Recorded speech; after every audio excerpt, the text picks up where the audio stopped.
Praise the Lord. இயேசுவின் ரத்தம் ஜெயம். தினமும் இயேசு நிகழ்ச்சிக்கு உங்களை கர்த்தராகிய இயேசு கிறிஸ்துவின் நாமத்தில் வரவேற்கிறேன். செய்தியின் தலைப்பு: அற்பமான ஆரம்பத்திற்குள் தான் கர்த்தர் நிறைவை வைத்துள்ளார்.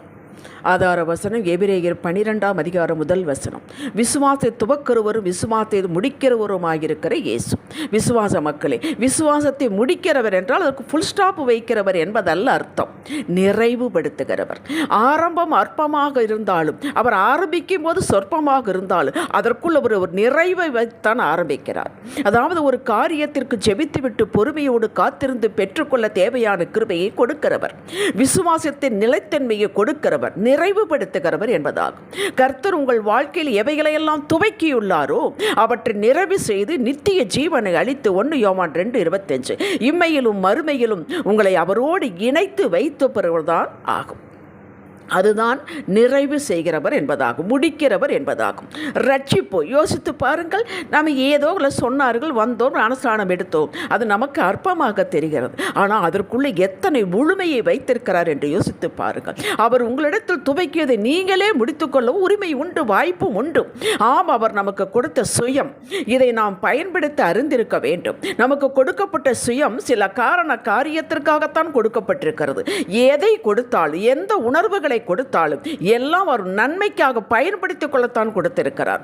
ஆனால் மனிதனோ அதை எல்லைக்கு மீறி பயன்படுத்தி தனக்கே நஷ்டத்தை வரவழைத்துக் கொள்கிறார். இதை புரிந்து கொண்டால், தெளிவு பெற்றுவிட்டால் இதை அற்புதமாக நம்ம கையாள முடியும். கத்தி நம் வீட்டில் இருக்கிறது. அதை எதற்கு பயன்படுத்த வேண்டுமோ அதற்கு மட்டும் பயன்படுத்தி விட்டு பின் அதனுடைய உரையிலே வைத்துவிட வேண்டும். அதே போலத்தான் நம்முடைய சுயமும் நம்முடைய எல்லா உணர்வுகளும். நாம் வேலை செய்வதற்கு, ஞாபகப்படுத்தி செய்வதற்கு, தெரிந்தெடுத்து பேசுவதற்கு, சரியான பதிலை சொல்லுவதற்கு, கற்று அறிந்ததை திறம்பட செய்வதற்கு இந்த சுய நமக்கு அவசியம். அதற்காகத்தான் கொடுக்கப்பட்டிருக்கிறது. இது நமக்கு சேவகனாக இருக்க வேண்டுமே ஒழிய எஜமானனாக மாற அனுமதிக்க கூடாது. ஆனால் இந்த சுயம் எப்போதுமே எதை எடுத்தாலும் இதில் தனக்கென்ன லாபம் என்றே யோசிக்கும். அதுவே தலையை தூக்கி கொண்டு மேலே நிற்கும். இந்த சுயத்தின் மறுபக்கத்தை நம்முடைய சுயம்தான் அறிந்திருந்தாலும் அதை அடக்கி வைக்கவும் வேண்டுமானாலும் உடைக்கவும் நாம் அறிந்திருத்தல் வேண்டும். இதைத்தான் பிசாசு தூண்டிவிட்டு வேடிக்கை பார்ப்பான். சுயம் அவசரப்படும். தேவ நோக்கத்திற்கு, திட்டத்திற்கு ஒத்து போகாது. தானாக ஒரு திட்டத்தை ஆரம்பிக்கும், போராடும். இப்படித்தான் உலக வாழ்க்கை என்று நமக்கே அது சொல்லும். அப்படி அல்ல. ஏதேன் தோட்டத்தில் ஆரம்ப வாழ்வை நினைத்து பாருங்கள். அந்த 3ஆம் அதிகாரம் 1வது வசனத்தில் பிசாசு உள்ளே நுழைகிறான். ஏதேன் தோட்டத்துக்குள்ளும் அவனால் நுழைய முடியும். 6வது வசனத்தில் சோழி முடிந்தது. எப்படி ஆரம்பிக்கிறான்? புசிக்க வேண்டாம் என்று கனியை, நீங்கள் தோட்டத்தில் உள்ள சகல விருட்சங்களை கனியை புசிக்க வேண்டாம் என்று தேவன் சொன்னதுண்டோ? அப்படித்தான் ஆரம்பிக்கிறான். அதற்கு ஸ்திரீ பதில் சொல்லுகிறாள். அதற்கு இந்த பிசாசு பதில் சொல்லுகிறது. நீங்கள் இது புசிக்கும் நாளில் உங்கள் கண்கள் திறக்கப்படும் என்றும் நீங்கள் நன்மை தீமை அறிந்து தேவர்களைப் போல இருப்பீர்கள் என்றும் தேவன் அறிவார் என்றது. கேட்டீர்களா? அவரே அற்புதமாய் படைத்து எல்லா வசதிகளையும் கொடுத்து அவர் ஆரம்பித்து வைத்திருக்கிறார். அந்த ஆரம்பத்திற்குள்ள ஒரு நிறைவு இருக்கிறது. இது இடையில் புகுந்து இதனுடைய சுயத்தை தூண்டிவிட்டு அவர்களை இழக்க செய்துவிட்டது. வீணாக போய்விட்டார்கள். தேவன் துவைக்கினதை மனிதன் முடித்து கொண்டான். அவனுடைய சுகம் எழும்பது முடித்து விட்டது. யார் ஸ்திரீ பிசாசை கை நீட்டினால் ஆதாம் ஏவாளை கை நீட்டி என்ன பிரயோஜனம்? இழந்ததுதான். ஏதேன் தோட்டத்தில் ஒரு குறைவும் இல்லை. பகலில் குளிர்ச்சியான வேலையை தேவன் ஆதாம் ஏவாளோடு உலாவிக் கொண்டிருந்தார் அல்லவா? தகுதி இழந்தார்கள். தேவன் இவர்களை துரத்துவிட்டு காவலுக்கு சுடரொளி பட்டயத்தை வைத்தார். கீழ்ப்படியாததினால் தேவன் ஆரம்பித்ததை இவர்கள் முடித்துக் கொண்டார்கள். 1 சாமுவேல் 13:15 அதிகாரத்தை நீங்கள் வாசித்து பாருங்கள். சவுல் ராஜா தேவ திட்டத்திற்கு, தேவனுடைய கட்டளைக்கு கீழ்ப்படியவில்லை. அவனும் கீழ்ப்படியவில்லை. அவர்தான் முதலில் சவுலை ஆரம்பித்து வைத்தார். அதுவரையில் இஸ்ரவேல் மக்களுக்கு ராஜா என்பது இல்லை. பென்யமீன் கோத்திரம் சின்ன கோத்திரம், அதில் சவுலின் குடும்பம் சின்ன குடும்பம். அதிலிருந்து தெரிந்தெடுத்து ஆரம்பித்தார். ஆரம்பம் அற்பம்தான். அந்த அற்புதத்துக்குள்ளேயே ஆண்டவர் நிறைவை வைத்திருந்தார். ஆனால் இவனோ தன்னுடைய சுயத்திற்கு மரியாதை கொடுத்து தனக்கு மகிமையை தேடி வழிவிலகி போய்விட்டான். ஆனால் ஆண்டவர் அபிஷேகம் பண்ணி அவனுக்கு கொடுத்தார். சுயத்தை தான் கொடுத்திருந்தார். ஆனால் சுயத்தை அவன் வேறு விஷயங்கள் பயன்படுத்தி கொண்டான். கர்த்தருடைய ஆவி அவனை விட்டு விலகி போனது. அது கூட அறியாமல் அவன் வாழ்ந்தான். 1 சாமுவேல் 15:23 அது சாமுவேல் தீர்க்கதரிசி அவனை பார்த்து சொல்லுகிறார். நீர் கர்த்தருடைய வார்த்தையை புறக்கணித்தபடியினால் அவர் உம்மை ராஜாவாக இராதபடிக்கு புறக்கணித்து தள்ளினார். அவ்வளவுதான். நீர் அவருடைய திட்டத்தை புறக்கணித்த அது அற்பம்தான். ஆனால் அவர் உன்னை புறக்கணித்தார் என்று சாமுவேல் சொல்லிவிட்டார். 26வது வசனம் சொல்கிறேன் பாருங்கள். சவுலை பார்த்து நான் உம்மோட கூட திரும்பி வருவதில்லை. அவன் இழுக்கிறான், சவுலை பார்த்து இழுக்கிறான், வா என்று. அது முடியாது என்று சொல்லிவிட்டார். நீர் இஸ்ரவேலின் மேல் ராஜாவாய் இராதபடிக்கு கர்த்தர் உம்மையும் புறக்கணித்து தள்ளினார் என்றான். கேட்டீர்களா? எவ்வளவு வேதனையான காரியம் என்று பார்த்தீர்களா? அவர் ஆரம்பித்தான், இவன் முடித்து கொண்டான். அப்படி முடியும், நாம் அப்படி முடித்து கொள்ளக்கூடாது. அதுக்கு வாய்ப்புகள் உண்டு. பிசாசு சொல்லுவான், நம்ம சுயத்தை தூண்டி விடுவான், குறுக்கு வழியை காட்டுவான். 2வது காரியம், கர்த்தர் வாக்கு கொடுத்திருக்கும் போது பொறுமையோடு காத்திருந்து பெற்றுக்கொள்ள மனதில்லாமல் நாமவே ஒரு திட்டம் குறுக்கு வழி செய்வது. முதலில் நான் சொல்வது, சுயத்தை தூண்டிவிட்டு சுயம் அது அவருடைய திட்டத்தை மறுதளிப்பது. 2வது, நாமவே ஒரு திட்டம், ஒரு குறுக்கு வழி, அதை செய்து கர்த்தர் அதையும் முடித்து விடுவார். அவர் ஆரம்பித்ததற்கு நாம் ஒரு மாறு திட்டம் கொடுத்திருந்தோமே, ஆனால் அதை அவர் இல்லாமல் செய்து விடுவார்.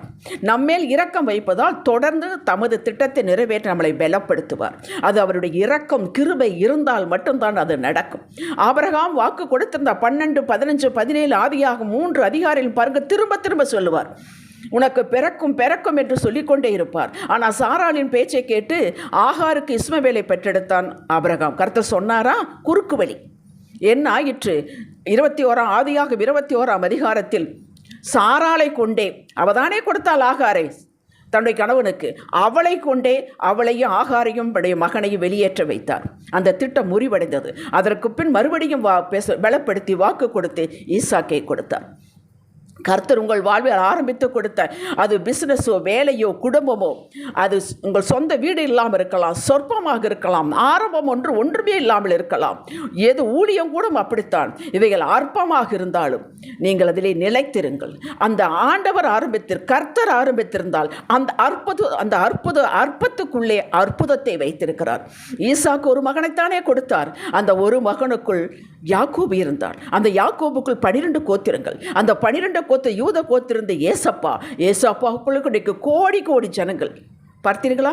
அந்த ஈசாக்குள் ஒரே ஒரு மகன் அற்பமாக இருந்தாலும் எத்தனை உள்ளே வைத்திருக்கிறார் என்று பாருங்கள். அப்படித்தான் உங்கள் வாழ்வில் அவர் எதை துவக்கி இருந்தாலும், அது உங்களுக்கு பார்க்க சாதாரணமாக இருந்தாலும் அற்பமாக இருந்தாலும் அதுக்கு மதிப்பு கொடுங்கள். அதற்குள் அற்புதத்தை வைத்திருக்கிறார், அதிசயத்தை வைத்திருக்கிறார். காலங்கள் போக போகத்தான் அது வெளிவரும். கர்த்தருக்கு கீழ்ப்படிந்து நடவுங்கள். இந்த அந்த அற்பமான காரியத்தை அற்புதமாக அதிசயமாக மாற்றி கொடுக்க அவரால் கூடும்.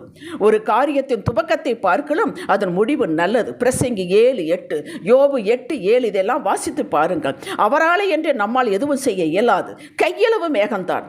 பெருமழை பெய்யவில்லையா? 1 ராஜாக்கள் 18ஆம் அதிகாரம் 41வது வசனத்தில் அந்த கையளவு மேகத்துக்குள்ளுதான் அந்த பெருமழையின் உள்ளே வைத்திருந்தார். அதுதானே பெரிதாகி மழை கொட்டியது. ஆடு மேய்த்தவன் தான் தாவீது, அரசனாக்கவில்லையா? அவனுடைய ஆரம்பம் எப்படி? அந்த ஆரம்பத்திற்குள்ளதான் அவன் சமஸ்த இஸ்ரவேலுக்கு ராஜாவாக வைத்திருந்தான். அவன் ஆடு மேய்த்து கொண்டிருக்கும் பொழுதே அதற்குள் அவன் வைத்திருந்தார். மீன் பிடித்து கொண்டிருந்தவனை உலகத்தை கலக்க அப்போஸ்தலர் ஆக்கவில்லையா? பேதுருவுக்கு என்ன தெரியும்? மீன் பிடிக்கிற தவிர ஒன்றும் தெரியாது. ஆரம்பித்து வா, என் பின்னாலே வா என்றார். ஆரம்பம் அற்புதம் தான். எங்கே போனாலும் கூட போனால் வேற தெரியும் அவனுக்கு. ஆனால் அதற்குள்ளே 3000 5000 பேர் ரட்சிப்பார்கள் என்று வைத்திருந்தாரே. அருவருக்கப்பட்டதும் சாபத்திற்கு உட்பட்டதுமான மோபாபிய ஸ்திரீ ரூத்தை கொண்டு இயேசுவின் பிறப்பின் அட்டவணையில் வைக்கவில்லையா? சாதாரண யாரும் கண்டுகொள்ளாத பச்சை தண்ணீரை யோவான் 2ஆம் அதிகாரத்தை திராட்சரசமாக மாக்கி தரவில்லையா? அந்த 6 கற்சாடிகள் தண்ணீரை ஊற்றும்போது அற்பம்தான், சாதாரண தண்ணீர் தான், பச்சை தண்ணீர் தான், நிறமுமில்லை, மனமுமில்லை, ருசியுமில்லை, ஒன்றுமில்லை. ஆனால் அதற்குள்ளதானே நிறமுள்ள, மனமுள்ள, ருசியுள்ள திராட்சை ரசம் இருந்தது. உங்கள் வாழ்வும் உங்களது பிள்ளைகளின் வாழ்வும் இப்படி அமையும். அற்புதங்களாக அதிசயங்களாக உங்களுக்குள் நற்கரியை தொடங்கினவர் அதை இயேசு கிறிஸ்துவின் நாள் பரியந்த முறிவை நடத்தி வருவார் என்று நீங்கள் நம்ப வேண்டும். பிலிப்பியர் 1:5 உங்களுக்குள் ரட்சிப்பை அவர் தொடக்கவில்லை, முழுமையாக கொடுத்துள்ளார்.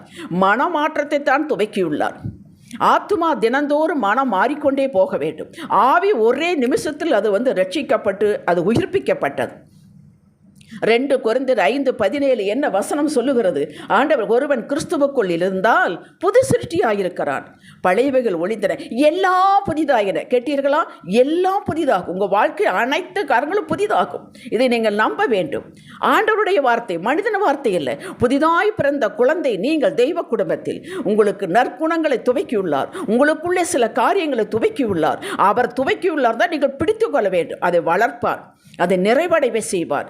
இதை நீங்கள் வளர்த்து ஸ்திரப்படுத்தி உலகத்திற்கு காட்டுங்கள். ஈசுமணி போய்விடாதீர்கள், பின் அது ஈஸியாகவே போய்விடும். எவ்வளவு வேகமாய் வந்ததோ அவ்வளவு வேகமாக அது போய்விடும். கர்த்தர் உங்களுக்கு கொடுத்த, அமைத்து கொடுத்த எதுவாக இருந்தாலும் உள்ளான மனுஷனை உருவாக்கி பிரகாசிக்க செய்து கொண்டேதான் வெளியரங்கமான காரியங்கள் உயர்த்தப்படும். உள்ளே மனமாற்றம் இருந்தால்தான் வெளியரங்கமான காரியம் மாற்றத்துக்கு கொண்டு வரும். இதை என்னாலும் மறக்கவே கூடாது. வெளியரங்கமான வாழ்வு மெருகேறும், மேன்மைப்படும். அவர் இந்த இரண்டையும் ஒரு சேர செய்ய அவர் வல்லவர். நீங்கள் அவர் கரத்தில் அடங்கி இருந்தால் போதும். அவர் தூக்குவனதை அவர் நிறைவு செய்வார். அவர் துவக்கணது அற்பம் மறுபடியும் ஏன் சொல்கிறேன் என்றால், அது சாதாரணமாக இருந்தாலும், அற்பமாக இருந்தாலும், நெக்லிஜிபிளாக இருந்தாலும் அதற்குள்ள பெரிய நிறைவு இருக்கிறது என்பதை மறக்க வேண்டாம் என்பதற்குத்தான் இத்தனை சாட்சிகளும். பொறுமையோடு உங்களது எல்லையில் அவர் வேலை செய்து கொண்டிருக்கிறார் என்ற நிச்சயத்தோடு முதலில் அவரை தேடுவதும், உங்கள் உள்ளத்தில் என்ன பேசுகிறாரோ, உங்களுக்குள் என்ன உணர்த்துகிறாரோ அது உங்களுக்குத்தான் தெரியும். அதற்கு கீழ்ப்படுத்த நடக்க வேண்டும். ஆனால் அதை சுயம் ஏற்றுக்கொண்டாலும் சரி, ஏற்றுக்கொள்ளாவிட்டாலும் சரி, அவர் கை வைத்தது அற்புதமாய் மாறும். உங்களுடைய எல்லையிலே, உங்கள் குடும்பத்திலே, உங்கள் உள்ளத்திலே அவர் கை வைத்துள்ளார். உங்கள் குடும்பத்தில் ஒவ்வொரு நபர்கள் மேல் கை வைத்துள்ளார். அவர் கரம் உங்கள் மேல் இறங்கி இருக்கிறது. அவர் விட்டு போக மாட்டார். அவர் தொடங்கினதை அவரே முடிப்பார். அதுதான் வார்த்தை சொல்லுகிறது. உங்கள் எல்லையில் எந்த குறைவும் காண முடியாது. அவர் இருக்கும் இடத்தில் குறைவு கிடையாது. இயேசு இருந்த இடத்தில் குறைவு இருந்ததா? இயேசு இருந்த இடத்தில் அற்புதங்கள் நடந்து கொண்டே இருந்தன. அப்போ அதே இயேசு தான் உங்களுக்குள் இருக்கிறார், உங்கள் குடும்பத்தில் இருக்கிறார், உங்கள் பிசினஸில் இருக்கிறார், உங்கள் வேலையில் இருக்கிறார். ஹல்லேலூயா. ஆதியாக 1ஆம் அதிகாரத்தை எல்லாவற்றையும் உண்டாக்கி நல்லது நல்லது என்று கண்டாரே, அப்படி உங்களுக்குள் உண்டாக்கி நல்லது என்று காண்பார். அவர் காண்பதை உலகத்துக்கு காண வைப்பார். உங்கள் உறவுகளை காண வைப்பார். நல்லதாகவே அருமையானதாகவே அமையும், நிறைவாகவே முடித்து கொடுப்பார். ஹல்லேலூயா. ஜெபிக்கலாம். தகப்பனே, நீர் எங்களில் ஆரம்பித்ததை நீரே வளர்த்து நிறைவாக்கும் ஐயா, லாபகரமானதாக்கும் அப்பா.